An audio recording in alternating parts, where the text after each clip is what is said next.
સરદાર પટેલ યુનિવર્સિટીનો પદવીદાન સમારોહ આજે રાજ્યપાલ આચાર્ય દેવવ્રતજીના અધ્યક્ષ સ્થાને યોજાઈ રહ્યો છે, જેમાં 100 વિદ્યાર્થીઓને સુવર્ણ ચંદ્રક તેમજ વિવિધ વિદ્યાશાખાના 16,218 વિદ્યાર્થીઓને સ્નાતક અને અનુસ્નાતકની પદવી એનાયત કરવામાં આવી હતી। આ પ્રસંગે સરદાર પટેલ યુનિવર્સિટીના પ્રાંગણમાં રાજ્યપાલ અને મંત્રીઓએ સરદાર વલ્લભભાઈ પટેલ અને મહાત્મા ગાંધીજીની પ્રતિમાને પુષ્પાંજલિ અર્પણ કરી હતી।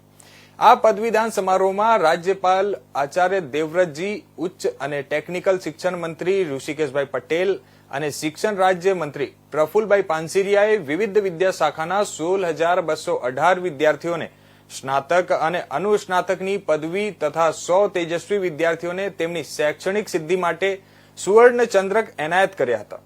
રાજ્યપાલના હસ્તે સરદાર પટેલ યુનિવર્સિટી દ્વારા પ્રથમવાર પદવી ધારકોને ડીજી લોકરમાં ઓનલાઈન પદવી પ્રમાણપત્ર ઉપલબ્ધ કરાવવામાં આવ્યા હતા। રાજ્યપાલે પદવી ધારકોને રાષ્ટ્રના જવાબદાર નાગરિક બની માતા પિતા અને ગુરુજનો પ્રત્યે પોતાનું દાયિત્વ નિભાવી પોતાના જ્ઞાન અને સમજનો ઉપયોગ સમાજના છેવાડાના માનવીના ઉત્થાન માટે કરવાનો અનુરોધ કર્યો હતો।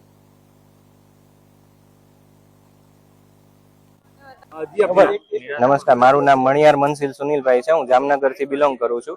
આજે 67માં પદવીદાન સમારંભ સરદાર પટેલ યુનિવર્સિટીમાં મને master of science mathematics subject સાથે કમ્પ્લીટ કરવાને લીધે એમાં પદવીદાન સમારંભમાં મને 1 ગોલ્ડ મેડલ અને 4 ગોલ્ડ પ્લેટેડ મેડલ મળેલા છે। તો આ સિદ્ધિનો સફળતાનો જે શ્રેય છે ખાસ તો મારા માતા પિતા અને મારા ડિપાર્ટમેન્ટના જે ફેકલ્ટી છે, મારા હેડ આસમાણી સર, જેસીપી સર તેમજ અન્ય પ્રોફેસર જય સર, તમામ ફેકલ્ટીને આપવા માંગુ છું। અને આવનારા જે ભાવિ વિદ્યાર્થીઓ છે એને એ જ મેસેજ આપીશ કે જો તમે તમારું કમ્ફર્ટ ઝોન છોડવા તૈયાર હો તો કોઈ પણ સિદ્ધિ તમે અવશ્ય મેળવી જ શકો છો। ધન્યવાદ। શું નામ છે આપનું? મારું નામ શિલ્પાબેન ભગવાનભાઈ ગોહેલ છે। જી, તમે આજે ગોલ્ડ મેડલ મેળવ્યા છે, કેવી રીતે મેળવ્યા, કેવી રીતે આ સિદ્ધિ પ્રાપ્ત કરી છે?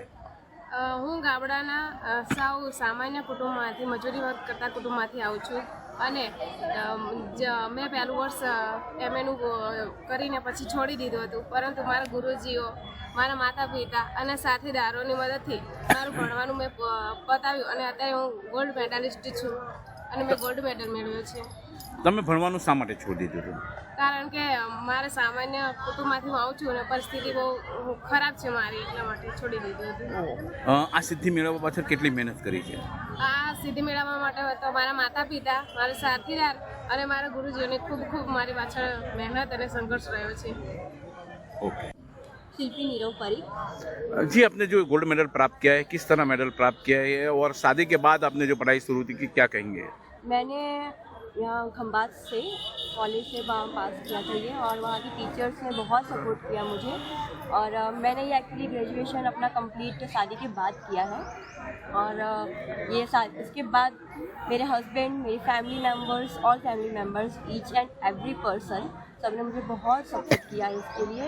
और मेरे हस्बैंड और मेरे बच्चे आज मेरे साथ ही हैं। मेरे 2 बच्चे हैं, उन लोगों ने मेरे एग्ज़ाम से लेके हर चीज़ में फुल सपोर्ट है मेरा। तो आगे बढ़ने के लिए उन्होंने हमेशा मेरे को मोटिवेट किया है इस चीज़ के लिए। और ये अच्छा है संदेश कि मैं इसके थ्रू, आपके चैनल के थ्रू, मैं और बच्चों को और भी जितने भी लेडीज़ हैं, जितनी भी लड़कियां हैं, उनको आगे पढ़ने के लिए एनकरेज कर सकती हूँ। क्योंकि अपना सपना कभी भी छोड़ना नहीं चाहिए। तो कीप हार्ड वर्किंग एंड पढ़ते रहो और अपने देश का नाम रोशन करते रहो, अपनी फैमिली का नाम रोशन करते रहो। जी, आपके 2 बच्चे हैं, 2 बच्चों के बीच समय निकाल के जो अभ्यास किया, क्या कहेंगे? वो बहुत अच्छा एक्सपीरियंस था एक्चुअली मेरे लिए।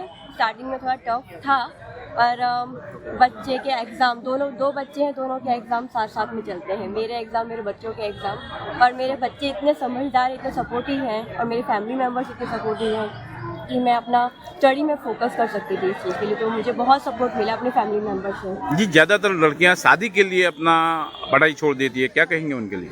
नहीं छोड़ना चाहिए अपना। एक्चुअली एजुकेशन बहुत इम्पॉर्टेंट है अपनी लाइफ के लिए, अपने आगे की पीढ़ियों के लिए बहुत इम्पॉर्टेंट है।